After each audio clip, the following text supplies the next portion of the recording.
જો તમે પણ એક માતા છો અને તમારા સંતાનના સુખ, સ્વાસ્થ્ય, લાંબા આયુષ્ય અને ઉજ્જવળ ભવિષ્ય માટે હંમેશા પ્રાર્થના કરો છો, તો આજનો આ વિડીયો તમારા માટે ખૂબ જ ખાસ છે. કારણ કે શ્રાવણ માસનો બીજો શુક્રવાર ધાર્મિક પરંપરામાં મા જીવંતિકાની ભક્તિ અને વ્રત માટે વિશેષ માનવામાં આવે છે. ખાસ કરીને એવી માતાઓ જે પોતાના સંતાનના સુખ, રક્ષણ અને કલ્યાણ માટે હૃદયપૂર્વક પ્રાર્થના કરે છે, તેમના માટે મા જીવંતિકાનું સ્મરણ ખૂબ જ ભાવપૂર્ણ માનવામાં આવે છે. આ વર્ષે શ્રાવણ માસનો બીજો શુક્રવાર 21 ઓગસ્ટે આવી રહ્યો છે. જો તમે પણ આ દિવસે મા જીવંતિકાનું વ્રત અથવા પૂજન કરવા જઈ રહ્યા છો, તો આજની આ વાત અંત સુધી જરૂર સાંભળજો. કારણ કે આજે આપણે જાણીશું એવા 5 મહત્વપૂર્ણ નિયમો જેને ધાર્મિક પરંપરા મુજબ આ વ્રત દરમિયાન ધ્યાનમાં રાખવામાં આવે છે. આ નિયમો માત્ર વ્રત સાથે જોડાયેલા નથી, પરંતુ તેની પાછળ મનની શુદ્ધતા, સારા વિચારો અને પરિવારના કલ્યાણની ભાવના પણ રહેલી છે. મિત્રો, સૌથી પહેલાં મા જીવંતિકા વિશે વાત કરીએ.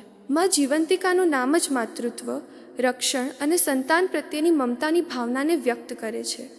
એક માતા માટે પોતાના સંતાનથી મોટું કંઈ હોતું નથી. સંતાન નાનું હોય કે મોટું, માતાનું હૃદય હંમેશા તેના સુખ અને સલામતી માટે પ્રાર્થના કરતું રહે છે.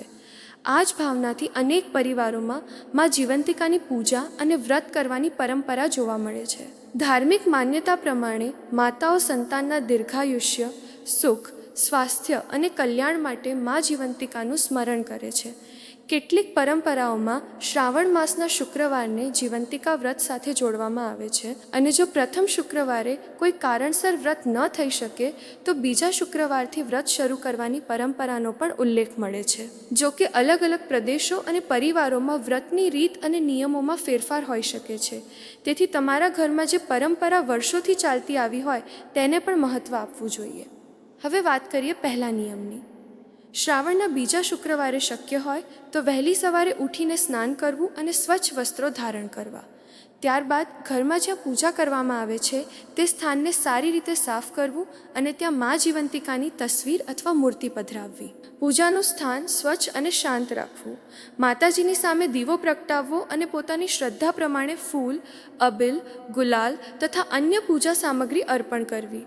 પરંપરાગત વિધિમાં મા જીવંતિકાની પૂજા દરમિયાન 5 દિવેટનો ઘીનો દીવો પ્રગટાવવાનો ઉલ્લેખ પણ જોવા મળે છે.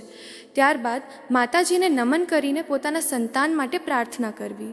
પરંતુ અહીં એક વાત ખૂબ જ મહત્વપૂર્ણ છે કે પૂજા માત્ર દેખાડા માટે ન કરવી.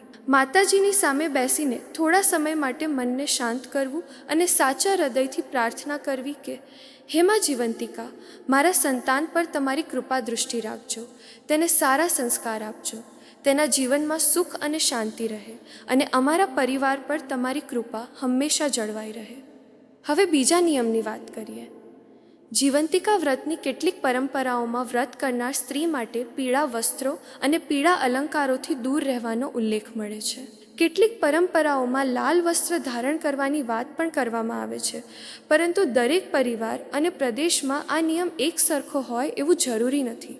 એટલે તમારા ઘરમાં મા જીવંતિકાનું વ્રત જે રીતે વર્ષોથી કરવામાં આવે છે તે પરંપરાને પ્રાથમિકતા આપવી. અહીં સૌથી મહત્વપૂર્ણ બાબત વસ્ત્રોનો રંગ નહીં, પરંતુ મનની શુદ્ધતા અને ભક્તિનો ભાવ છે. એટલે વ્રતના દિવસે સ્વચ્છ વસ્ત્રો ધારણ કરીને માતાજીનું સ્મરણ કરવું અને આખો દિવસ સારા વિચારો રાખવાનો પ્રયત્ન કરવો.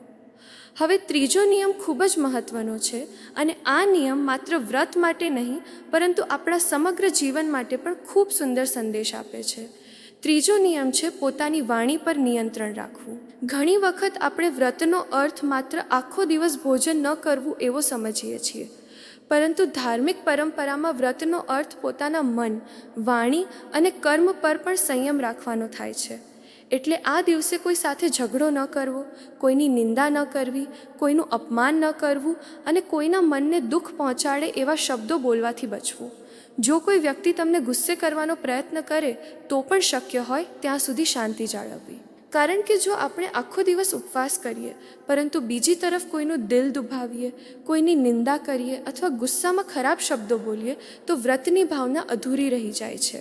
તેથી આ દિવસે એક સંકલ્પ લેવો કે આજે હું જૂઠું નહીં બોલું, પરનિંદા નહીં કરું અને કોઈનું મન દુભાવતા શબ્દો નહીં બોલું. હવે ચોથો નિયમ છે મા જીવંતિકાની વ્રતકથા અને આરતી શ્રદ્ધાથી કરવી. વ્રતકથા માત્ર એક વાર્તા નથી.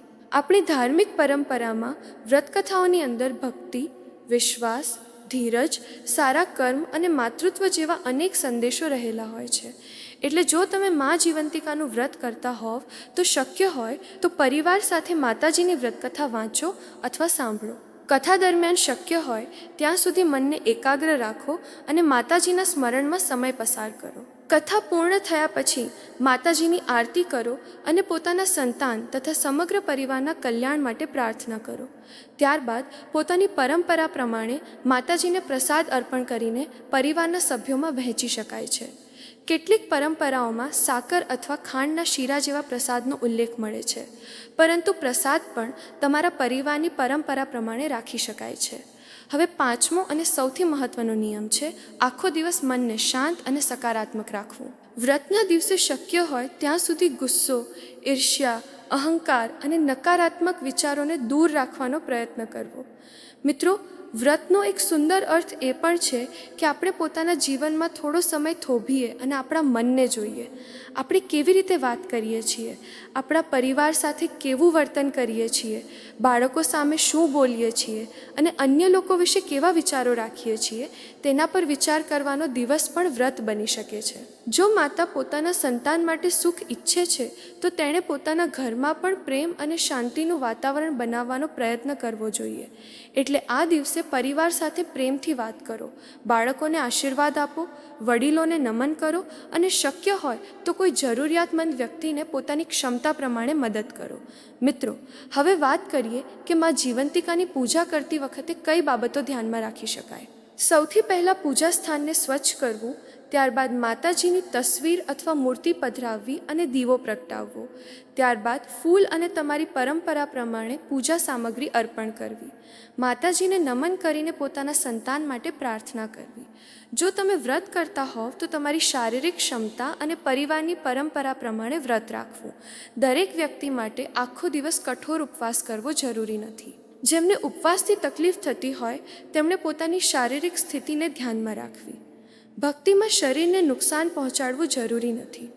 શ્રદ્ધા, સારો ભાવ અને સારા કર્મને મહત્ત્વ આપવું જોઈએ.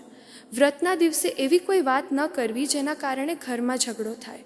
વ્રતના નામે કોઈ બીજા વ્યક્તિ પર દબાણ ન કરવું.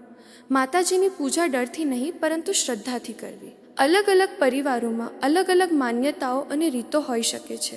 તેથી કોઈ એક રીતને જ અંતિમ નિયમ માનીને અન્ય પરંપરાને ખોટી ગણવી યોગ્ય નથી.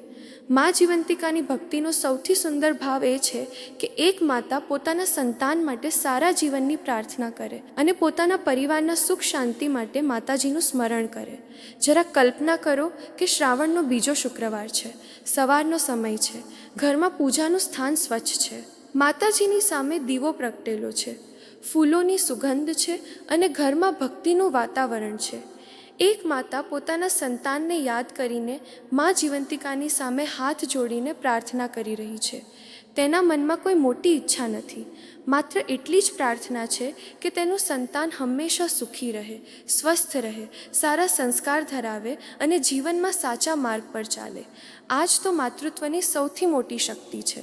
અને કદાચ આ જ ભાવનાને કારણે મા જીવંતિકાની ભક્તિ માતાઓ માટે એટલી ભાવપૂર્ણ માનવામાં આવે છે. એટલે જો તમે પણ આ શ્રાવણના બીજા શુક્રવારે મા જીવંતિકાનું વ્રત અથવા પૂજન કરવા જઈ રહ્યા છો તો આ 5 બાબતો ખાસ યાદ રાખજો. શુદ્ધતા અને શ્રદ્ધાથી પૂજા કરવી, પોતાની કુટુંબ પરંપરા પ્રમાણે વસ્ત્ર અને વ્રતના નિયમોનું પાલન કરવું, જૂઠું, પરનિંદા અને અપમાનથી દૂર રહેવું, મા જીવંતિકાની વ્રતકથા અને આરતી શ્રદ્ધાથી કરવી અને આખો દિવસ મન, વાણી તથા વર્તનમાં સંયમ રાખવો. આ 5 બાબતોને માત્ર નિયમ તરીકે નહીં પરંતુ સારા જીવન માટેના સંકલ્પ તરીકે જોવી. હવે જ્યારે પૂજા પૂર્ણ થાય ત્યારે માતાજીની સામે હાથ જોડીને આ પ્રાર્થના જરૂર કરી શકો છો. હે મા જીવંતિકા, તમે માતૃત્વ અને રક્ષણની પવિત્ર શક્તિ છો. મારા સંતાન પર તમારી કૃપા દૃષ્ટિ રાખજો, તેને સારા સંસ્કાર આપજો, સાચા માર્ગે ચાલવાની શક્તિ આપજો, તેના જીવનમાં સુખ, શાંતિ અને સફળતા રહે તેવી કૃપા કરજો.